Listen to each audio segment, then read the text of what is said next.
Kadodara CNG pump સામેથી ₹5.90 લાખથી વધુના દારૂ અને મુદ્દામાલ સાથે એલસીબીની ટીમે બેને ઝડપી એકને વોન્ટેડ જાહેર કર્યો।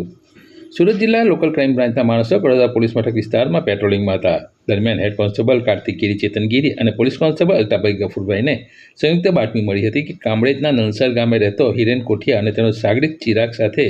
લાલ કલરની સ્વિફ્ટ કારમાં દમણથી વિદેશી દારૂનો જથ્થો ભરીને કામરેજ જઈ રહ્યો છે તેવી ચોક્કસ બાતમી મળતા કડોદરા કૈલાસ સીએનજી પંપ સામે નાકાબંધી કરી બેઠા હતા।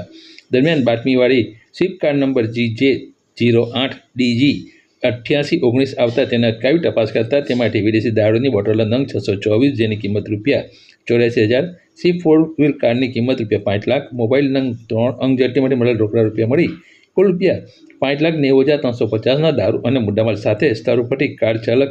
હિરેન અનિલભાઈ કોઠિયા તેમજ કારનો ક્લીનર ચિરાગભાઈ ચંદુભાઈ સંઘાણીને ઝડપી વિદેશી દારૂનો જથ્થો સ્વિફ્ટ કાર ભરીને આપી જનાર અલ્પેશને વોન્ટેડ જાહેર કર્યાની પ્રેસ નોંધ રવિવાર રાત્રે 9 વાગે પ્રાપ્ત થઈ,